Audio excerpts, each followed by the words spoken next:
Damian Cross had pulled dying men out of car wrecks before. He had never once imagined that the stranger he dragged out of a flooding ravine on a storm-black night would hand him, 9 months later, a mystery that would tear his entire family bloodline wide open. He stood in a hospital doorway at 4 in the morning, staring down at a newborn girl he had never met, at a small crescent moon birthmark behind her tiny ear, a mark that belonged, as far as he had ever known, to exactly one family on Earth, his own. And in that instant, the most feared man in Providence understood that the storm outside was nothing compared to the one he had just walked into. Rain came down in sheets over the coastal road, the kind of storm that turned headlights into useless smears of gold against black water. Damian had been driving back from a meeting he didn't want to think about, a meeting that had ended with a man's signature and a debt collected, when his high beams caught something that didn't belong on that road at all. A woman, soaked through, one hand braced against her lower back, the other gripping a fence post like it was the only solid thing left in the world. He pulled over before he'd finished deciding to. By the time he reached her, she had already gone to her knees in the mud, breathing in short, controlled bursts that told him, even before she spoke, exactly what was happening. "Please," she said, her voice steady despite the panic underneath it. "I need a hospital. Now." He didn't ask her name. He didn't ask why a very pregnant woman was alone on a flooded road at 11 at night with no car in sight. He picked her up. She weighed almost nothing beyond the weight she was carrying, and got her into the back seat of a car that had, 20 minutes earlier, been used for something considerably less merciful. "Hold on to something," he said, and drove faster than the storm should have allowed. Her name, he learned somewhere between the ravine and the hospital doors, was Elena Reyes. 29. No husband present, no mention of one, and a due date that, according to her own frantic accounting in the back seat, was still 3 weeks away. "She's not supposed to be coming yet," Elena gasped, one hand pressed white-knuckled against the door handle.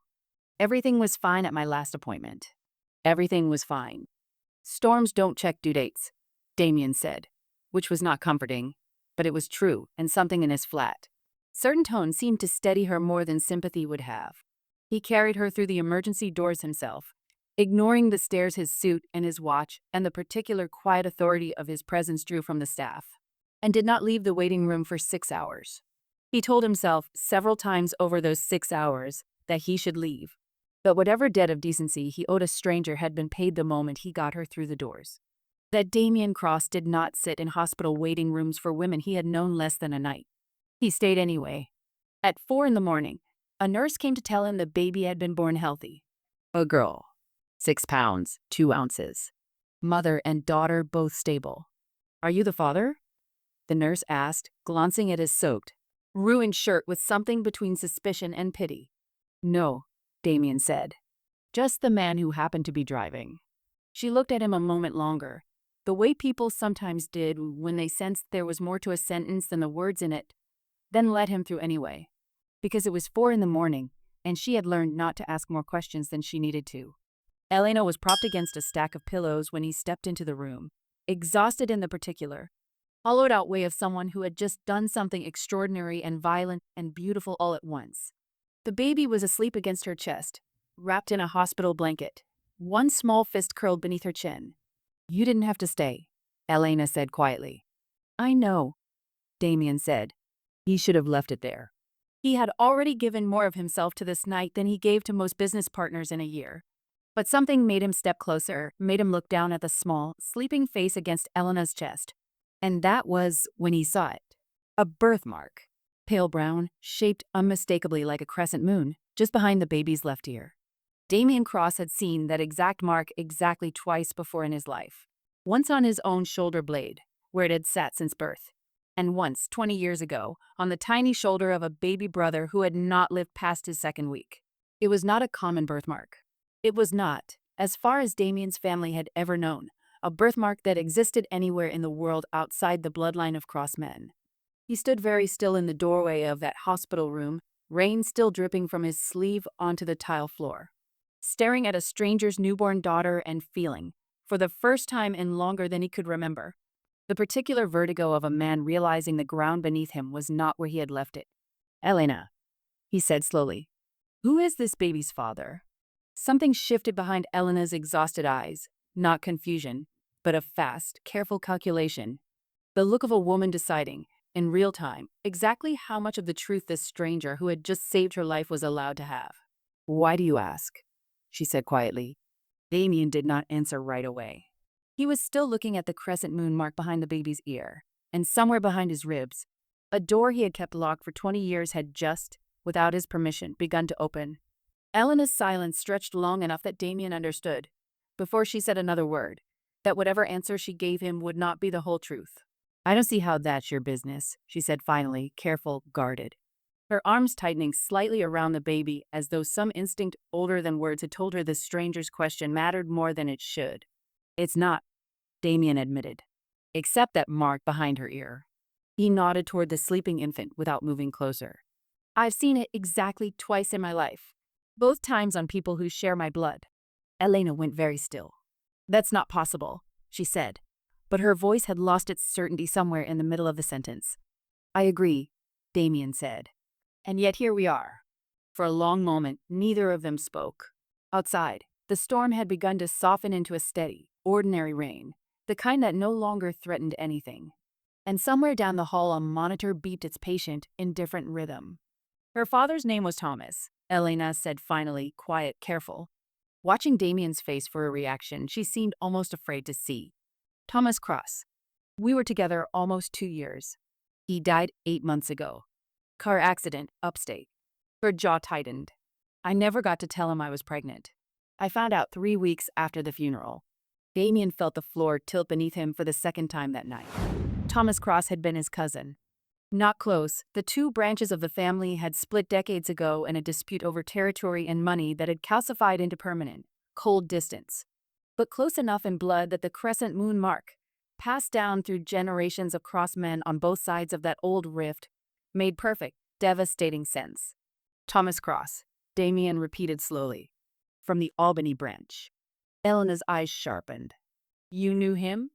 "I knew of him," Damian said, which was truer than he wanted it to be. The two families had not spoken directly in 15 years, not since Damian's father and Thomas's father had nearly gone to war over a shipping contract neither side would ever fully explain to the next generation. "We're cousins. Distant, but blood." Elena's hand came up to her mouth. "You're a Cross." "I am." "Then she stopped herself, some fast calculation moving behind her eyes. The same careful math Damian recognized from 1,000 negotiations across 1,000 tables. She was recalculating exactly how dangerous this stranger who had saved her life might actually be. "I run the family business," Damian said, choosing his words the way a man chooses footing on ice. "The one your Thomas's family was never fully part of, and mine never fully forgave for leaving." "The Mafia," Elena said flatly. It was not a question. "That's one word for it." Elena looked down at her daughter, sleeping peacefully against her chest, utterly unaware that she had just been identified as the last living piece of a bloodline two branches of a dangerous family had spent 15 years pretending didn't touch each other at all. "I don't want anything from you," Elena said, her voice hardening with a speed that told Damian she had already rehearsed this conversation in her head, on nights when the possibility of it had kept her awake. "I don't want money. I don't want protection. I don't want my daughter anywhere near whatever world put that look on your face just now." "I understand," Damian said. "But I don't think it works that way anymore." "Why not?" Damian hesitated. He thought of his own father, dying of a heart attack 18 months ago at the head of a table full of men who had feared him more than loved him. He thought of the empty chair at every family gathering since, the chair that would have belonged to Thomas's side of the family if the old feud had ever healed. He thought of a mark on a baby's neck that connected a stranger's daughter to an inheritance far larger and far more dangerous than either Elena or her child could possibly imagine. "Because," Damian said quietly, "the moment I walk out of this hospital, at least 3 people in my organization are going to want to know why I spent 6 hours in a waiting room for a woman I'd never met. And when they find out why, Elena, some of them are going to see your daughter exactly the way I do." "Which is?" "The last surviving blood of a Cross who was never supposed to have an heir," Damian said. "And in my world, that makes her either very safe or very valuable to the wrong kind of person." Elena's arms tightened protectively around her daughter, and for the first time since he pulled her out of that flooded ravine, Damian saw real fear enter her eyes, not for herself, but for the small, sleeping face against her chest. "Then tell me what I'm supposed to do," she whispered. Before Damian could answer, his phone buzzed once against his hip. A single message from Marcus, his second in command, sent at 4:30 in the morning, which meant it could not wait for daylight. Words already moving. "Someone at the hospital called it in. We need to talk. Now." Damian read the message twice, and something cold settled into his chest that had nothing to do with the storm still dripping off his coat. "I need to make a call," he said. "Don't leave this room. Don't let anyone in you don't recognize. I'll have someone posted outside that door in 10 minutes. "Posted," Elena repeated, alarm sharpening her voice. "Damian, what is happening?" "I don't know yet," he said honestly. "But I'd rather overreact tonight than explain to you tomorrow why I didn't." He stepped into the hallway and called Marcus, who answered before the first ring finished. "Talk to me," Damian said. "A nurse on shift tonight is married to one of Salvatore Renzi's men," Marcus said, his voice low and fast. "She recognized your name when the hospital pulled your ID for visitor logs. Made a call to her husband 40 minutes ago. I only know because we've had eyes on that particular line for 2 years." Damian's jaw tightened. Salvatore Renzi ran the largest rival operation on the East Coast, a man who had spent a decade looking for exactly the kind of leverage a story like this one could hand him on a silver platter. Proof that the Cross family had a hidden heir, born outside the organization's control, from a branch of the family Damian's own father had spent 15 years trying to erase from relevance. "What does Renzi know?" Damian said. "Not everything. Not yet. But he knows you spent 6 hours in a maternity ward for a woman who isn't your wife. And men like Renzi don't need everything to start pulling threads." Marcus paused. "Boss, if he finds out about the birthmark, about Thomas, about any of it." "I know what happens," Damian said quietly. He thought of the last time a rival family had tried to use a cross bloodline as leverage 20 years ago, before he was old enough to understand it fully, when his baby brother had died under circumstances his father had never fully explained. Circumstances Damian had spent years quietly suspecting were not the accident his family had always called them. He was not going to let history repeat itself in a hospital hallway at 5 in the morning. "Get 4 men here now," Damian said. "Quiet, no uniforms, nothing that draws attention. I want this floor watched from every angle before that nurse's husband finishes his coffee." "And the mother? The baby?" Damian looked back through the half-open door, at Elena sitting rigid against her pillows, her daughter still sleeping against her chest, utterly unaware that her entire world had just been redrawn around a mark she likely hadn't even noticed on her own child's skin. "They come with me," Damian said. "Today. Before Renzi's people have a plan instead of just a rumor." He ended the call and walked back into the room, and something in his face must have told Elena everything she needed to know before he spoke a single word. "You're scaring me," she said quietly. "Good," Damian said. "Fear keeps people alive in my world. I need you to trust me for the next few hours the way you trusted me on that road tonight, even though you'd never met me." Elena studied him for a long moment, exhaustion and fear and something else, something cautious and unwilling and entirely reasonable, moving across her face all at once. "Why should I trust a stranger who just told me my daughter is valuable to dangerous men?" she said. "Because of you." "Because," Damian said, crossing to the window and looking out at the gray. Rain washed on, breaking over the parking lot.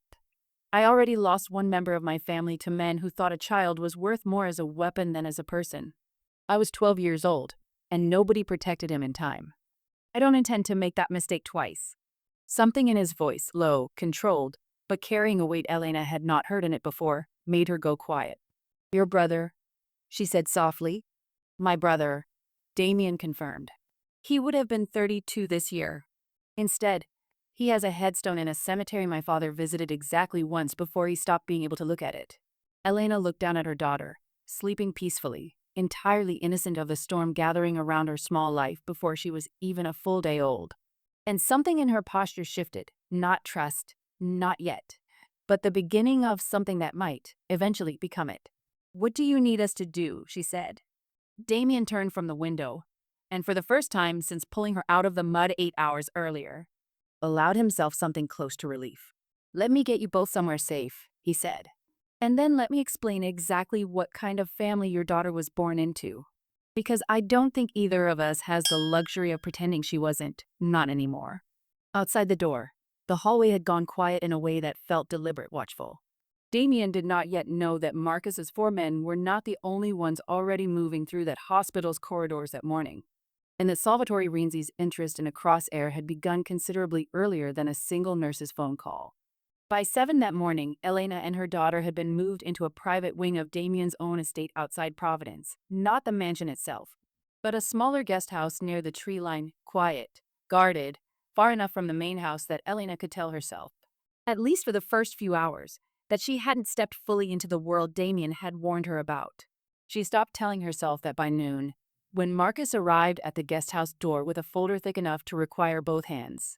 "You should see this before he does," Marcus said quietly to Elena, glancing once toward the window where Damian stood with his phone against his ear, arguing in low, clipped tones with someone on the other end. "It concerns you." Elena took the folder with the wary caution of a woman who had learned, in the space of one night, that paperwork in this family rarely brought good news. Inside were photographs. Old ones, grainy, the kind pulled from surveillance archives rather than family albums. Thomas, younger, laughing, unmistakably her Thomas, standing outside a restaurant she didn't recognize, shaking hands with a heavy-set man whose face she did recognize, because Damian had shown her a photo of him not 3 hours earlier. Salvatore Renzi. "That's dated 14 months before your daughter was born," Marcus said carefully. Thomas wasn't just quietly estranged from the Cross family business, Elena.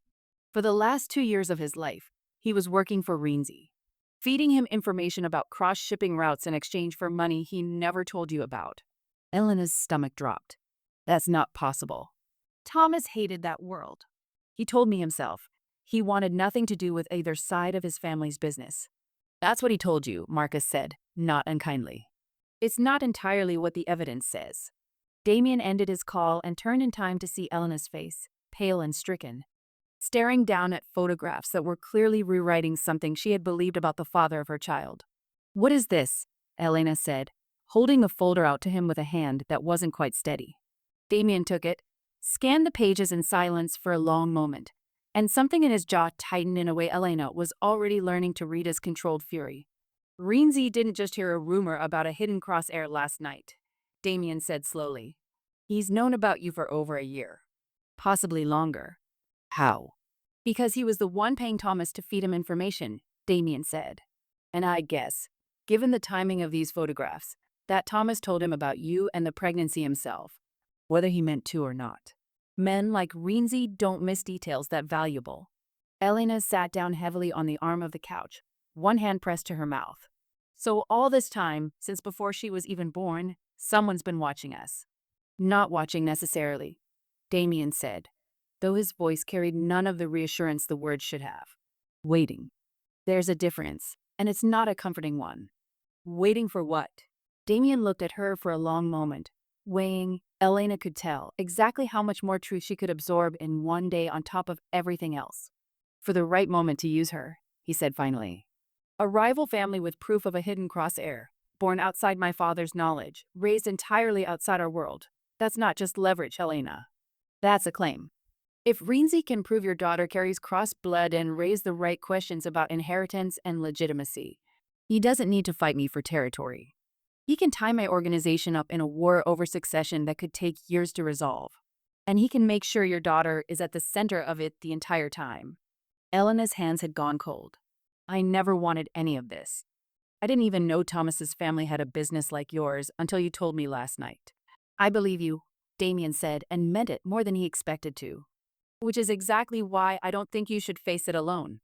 Something in the careful, deliberate way he said it made Elena look up at him properly for the first time since the folder had landed in her hands. Really look, past the exhaustion and the fear, at the man who had pulled her out of a flood 8 hours ago and hadn't left since. "Why do you care this much?" she asked quietly. "You barely know us." Damian was quiet for a long moment, looking out toward the tree line where, somewhere beyond the guest house's quiet borders, men he trusted were already watching for movement that shouldn't be there. "Because the last time my family let a child become a bargaining chip," he said, "I lost a brother I never got the chance to know. I'm not standing by and watching it happen to a little girl who hasn't even opened her eyes to this world yet." Elena held his gaze, and for the first time since the storm, something in her chest, some careful, guarded wall she'd built long before Damian ever pulled her out of that ravine, shifted, just slightly, toward trusting the very last kind of man she'd ever expected to trust at all. 3 days passed in the guest house, quiet on the surface, tense underneath, the kind of waiting that wears a person down slower than any single crisis could. Damian came every evening after his last calls of the day, and Elena found herself, against every instinct she'd built over a lifetime of taking care of herself alone, beginning to look forward to it. He was careful with her in a way she hadn't expected from a man his men clearly feared, patient with her exhaustion, unhurried with her questions, honest even when honesty cost him something. On the third night, she found him standing over the bassinet in the small nursery Marcus's people had assembled in less than a day, looking down at her daughter with an expression Elena hadn't seen on his face before. Something unguarded, something that looked almost like grief. "She has his mouth," Damian said quietly, not looking up. "Thomas's. I only met him a handful of times, but I remember that." Elena crossed the room and stood beside him. "Tell me about him. The version you knew, not the version in Marcus's folder." Damian was quiet a moment. "He was funny," he said finally. "Genuinely funny. Not the kind of funny men use to make themselves feel less dangerous in a room. He hated the family business the way you'd hate a disease you were born already carrying. I always thought, if things had gone differently, he might have been the one Cross who actually got out clean. He didn't, though." "No," Damian said.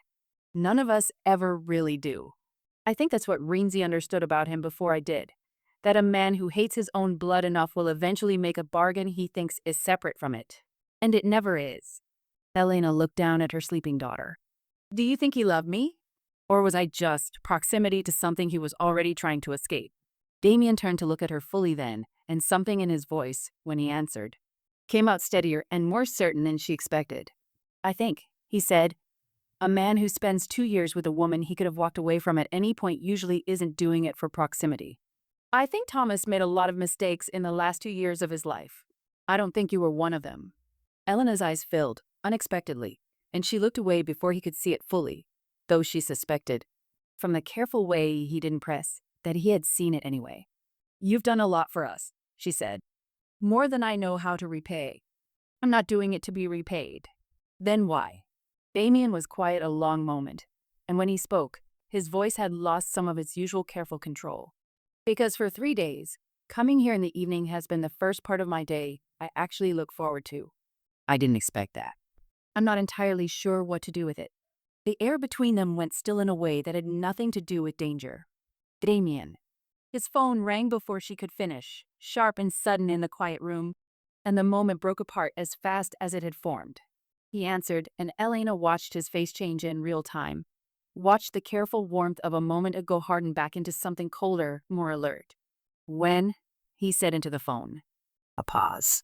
"How many men?" Another pause, longer, his jaw tightening. "Get everyone to the main gate. And now." He ended the call and turned to Elena, and the look on his face told her everything before he said a word. "Renzi's men are at the front gate," he said. "They're not hiding at this time. He's not asking to negotiate quietly anymore, Elena. He's here." Elena's hands went instinctively to the bassinet, gathering her sleeping daughter against her chest in one fast, practiced motion. "What does he want?" "Exactly what I told you he'd want," Damian said, already moving toward the door, already becoming, in the space of a few seconds, the version of himself that had built and held an empire for years before she'd ever met him. Proof. And if he can't get proof quietly, he's going to try to take her instead, and let the DNA speak for itself once she's already his. "He's not touching my daughter," Elena said, her voice shaking but fierce. "No," Damian said, checking the weapon at his side with the calm, practiced motion of a man who had done this many times before, though never until tonight, with this much at stake. "He's not. But Elena, I need you to trust me completely for the next hour, the same way you trusted a stranger on a flooded road 3 days ago. Can you do that?" Elena looked at him, this man who had pulled her from a ravine, sat 6 hours in a waiting room, told her the truth about a family she'd never asked to marry into, and now stood between her daughter and a war she hadn't chosen, and found that the answer, despite everything, came easily. "Yes," she said. "I can do that." Damian nodded once, and for a moment, something passed between them that was not quite yet a promise, but was no longer entirely a stranger's kindness either. Then stay behind me, he said, and don't let go of her. The main gate stood floodlit against the dark, rain from 3 nights ago still pooling in the gravel drive, when Damian walked out to meet Salvatore Renzi himself. Renzi stood outside a black SUV, flanked by 4 men, his hands loose at his sides in the deliberate posture of someone who wanted witnesses to see this was a conversation, not yet a war. Damian Cross, Renzi said, almost warm. I hear congratulations are in order. A new heir in the family. Nobody told me the Cross bloodline had branched somewhere I couldn't see it coming.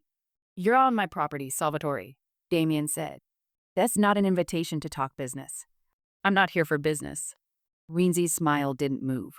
I'm here because a man named Thomas Cross spent 2 years feeding me information, and in exchange, I made him a promise that if anything ever happened to him, his family would be looked after. I take my promises seriously, Damian. More seriously, it seems, than your family took him. You're going to stand there, Damian said, and tell me you're here out of loyalty to a dead manual. I'm here, Renzi said, because a child with Cross blood born outside your father's knowledge, raised outside your organization's control, is a very interesting legal problem for you. Inheritance. Legitimacy. Territory that might, under the right pressure, need to be renegotiated entirely. He shrugged, almost pleasant. I'd rather resolve that quietly, between men, than let a courtroom or a bloodier alternative decide it for us. There's nothing to renegotiate, Damian said. She's not a claim on anything. She's a child. She's the last living blood of a man who owed me a great deal, Renzi said. And for the first time, something harder moved beneath the pleasant surface. I'd like to meet her. That's all I'm asking tonight.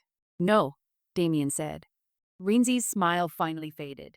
Damian, I have 4 men and you have. You have 4 men standing in the open, lit up like a stage, Damian said quietly.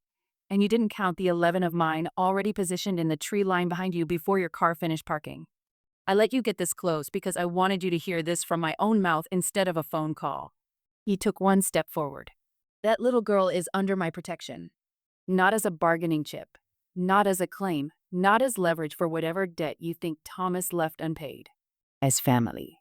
And you'll not get near her tonight, or any night after this, without going through every man I have first. Renzi studied him for a long moment, doing the same fast, careful math Damian had watched Elena do 3 nights earlier, recalculating exactly how much this was going to cost him. You've changed, Cross, Renzi said finally. The man I negotiated with a year ago wouldn't have made this personal. The man you negotiated with a year ago hadn't met her yet, Damian said. Consider this your only warning, Salvatore. Walk away tonight, and this stays quiet. Come back for her, and I promise you, there won't be a warehouse or a route left standing between here and your front door. For a long taut moment, nobody moved. Then Renzi, weighing a war he clearly hadn't come prepared to actually fight, nodded once, slow and cold. This isn't finished, he said, climbing back into the SUV. But tonight, it's yours. Damian watched the taillights disappear down the drive before he allowed himself to breathe. He found Elena still in the guesthouse doorway, her daughter held tight against her chest, watching him cross the wet gravel with an expression that held equal parts fear and something warmer underneath it. Is it over? She asked. For tonight, Damian said. Renzi doesn't give up easily, but he won't come back for a while, and by the time he does, she'll have more protection around her than any Cross heir has had in a generation. Elena looked down at her daughter, sleeping peacefully through the entire confrontation, utterly unaware of the small war just fought over her existence. I don't know how to thank you for any of this, she said quietly. You don't have to, Damian said. Just let me stay. Not out of debt, not out of danger. Because these 3 days have been the first time in years I've had something worth coming home to. Elena looked up at him, rain-damp and exhausted and undeniably, cautiously hopeful, and reached out to take his hand, the same simple gesture that had started everything 3 nights ago. On a flooded road, neither of them had expected to change their lives at all. Then stay, she said. 6 months later, on a quiet spring afternoon, Damian stood in the nursery watching his daughter, because that was what she was now, in every way that mattered, blood or not, reach up with one small hand toward the mobile above her crib. laughing at nothing in the particular, unguarded way only babies can. Elena came to stand beside him, and for the first time since a storm had thrown them together, neither of them was waiting for the next threat to arrive. Some families are built by blood. Others are built by the courage to stay, after the storm has already passed. If this story moved you, hit like, subscribe for more emotional Mafia romance stories, and share it with someone who believes love can find you in the most unexpected storm. Would you have trusted Damian the way Elena did, on a flooded road with a stranger?